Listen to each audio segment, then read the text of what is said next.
사랑하는 교회 여러분, 문인서 목사입니다. 오늘은 계속 우리가 사무엘하의 말씀을 함께 보도록 하겠습니다. 사무엘하의 말씀은 사무엘상과 연장선상에 있는 말씀입니다. 사실 사무엘상과 사무엘하는 시브리 원전에서는 따로 구분하지 않는 한 권의 책으로 되어 있습니다. 그러므로 사무엘하의 기록 목적 역시도 넓게 보면 사무엘상과 같은 그런 목적을 가지고 있죠.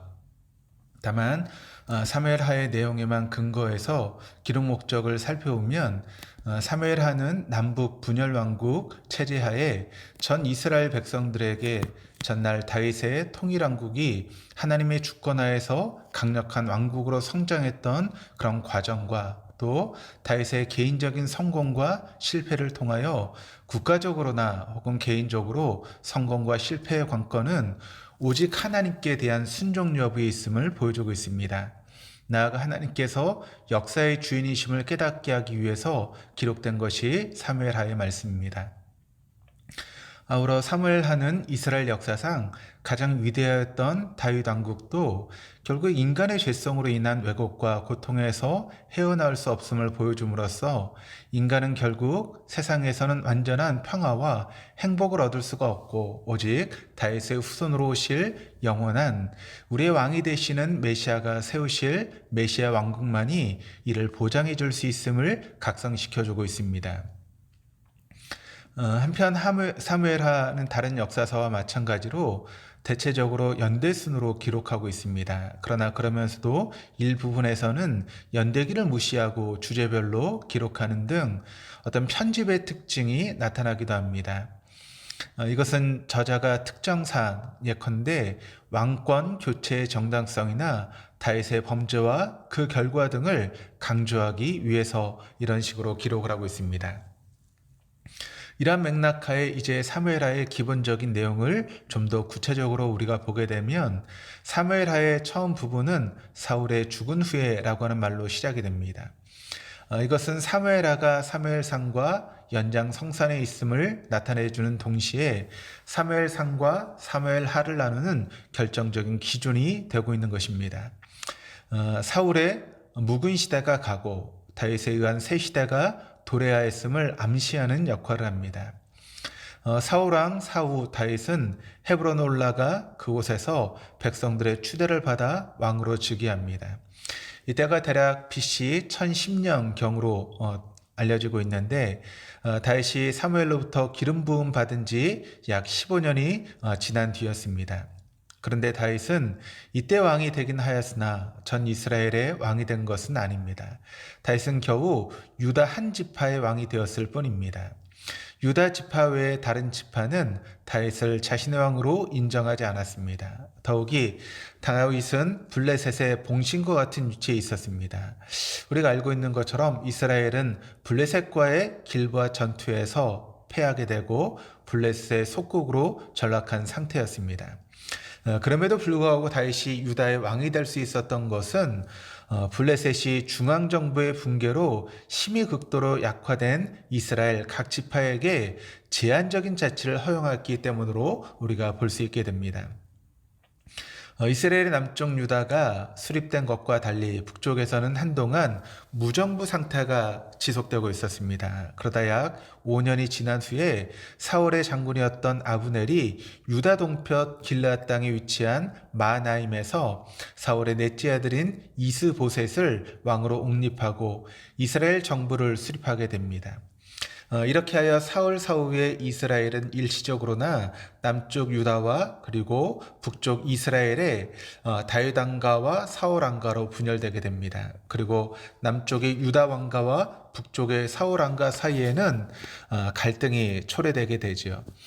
그러나 이런 분열과 갈등은 오래가지 않게 됩니다. 북쪽의 사울 왕가는 정부 수립 2년 만에 실질적인 권력자였던 아브넬과 이스보셋의 분열로 인해서 이 둘이 다 죽음으로써 붕괴되고 맙니다. 그리고 이스라엘은 다윗을 온 이스라엘 왕으로 추대함으로써 이스라엘은 다시 하나로 통합이 됩니다. 이때가 BC 1003년경으로 다윗이 사무엘에게 기름 부음을 받은 지 약 22년이 지난 시점입니다. 이렇게 다윗의 시대는 본격적으로 열리게 되었으며 다윗을 이스라엘의 새로운 왕으로 세우시고 또 그를 통해서 신정적 왕정 체제를 확립하시려고 하는 하나님의 계획은 그 성취를 위한 발걸음을 내딛게 되었습니다. 한편 이스라엘의 통일은 블레셋의 입장에서 보면 중대한 위협이 되었습니다. 그래서 블레셋은 이스라엘이 통일을 이루고 다윗을 왕으로 세웠다는 소식을 듣고 곧바로 이스라엘을 침공하게 됩니다. 즉 블레셋은 이스라엘이 다시 자신들을 위협할 만한 세력으로 부상하기 전에 기선을 제압하기 위해서 이스라엘을 급습한 것입니다. 그러나 이 전쟁에서 다윗이 지휘하는 이스라엘 군은 블레셋 군을 격파하는 것은 물론 블레셋 군을 과거 사울 시대의 이스라엘 영토에서 완전히 몰아내게 됩니다. 그리고 이래서 이스라엘은 명실공히 주권 국가가 되게 됩니다. 블레셋과의 독립전쟁에 승리한 다윗은 예루살렘을 정복하여 통일 이스라엘의 수도로 삼습니다. 그리고 엘리 제사장이 당시 아벡 전투에서 블레셋에게 빼앗겼다가 반환되어 돌아왔던 약 70년 동안 기럇 여아림 아비나답의 집에 방치되어 있었던 하나님의 법궤를 다윗성으로 옮겨오게 됩니다.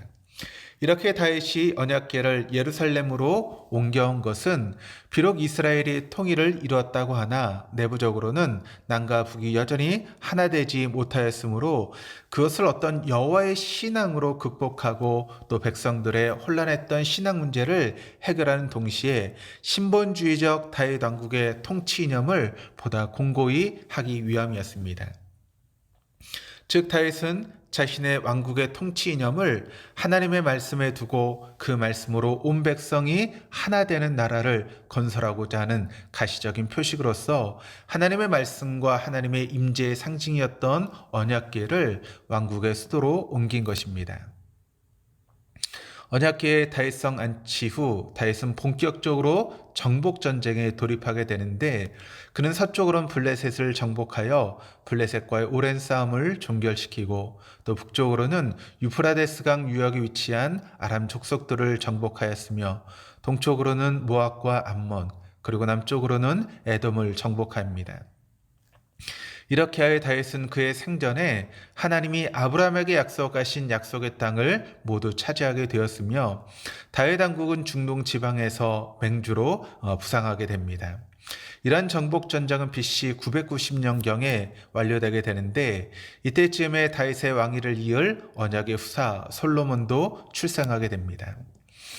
그런데 이 정복 전쟁의 말기 곧 암몬 정복 전쟁 중에 다윗에게는 인생에서의 최대의 오점이라고 할 수 있는 불미스러운 사건이 일어나게 되는데 즉 밧세바와의 간음 사건과 우리아의 살해 사건이 발생하게 됩니다.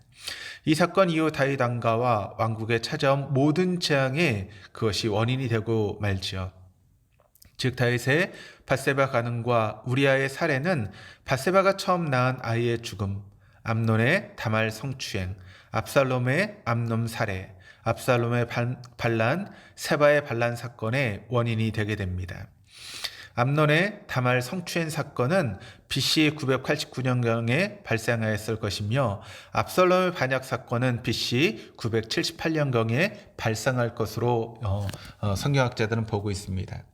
압살롬의 반역 사건은 다윗 치세기의 최대 위기로서 다윗에게는 매우 큰 상처였으며 다윗 언약을 기억하신 하나님의 은혜로 다윗 왕권이 유지되는 선에서 반역이 마무리됩니다. 다윗의 언약은 다윗이 하나님의 성전을 건축한 마음을 가진 계기로 하나님이 나단 선지자를 통해서 주신 언약으로서 다윗 왕권의 영원한 보장과 또 성전 건축에 관한 것을 그 내용으로 하고 있습니다. 그리고 이 언약에 의하면 하나님은 다윗과 그의 후손이 범죄하면 징계하시겠지만 그들을 영원히 버리지는 않겠다고 약속하십니다. 이 약속에 따라 하나님은 범죄한 다윗에게 징계는 내리시되 그의 왕권만은 보호하여 주시는 것입니다.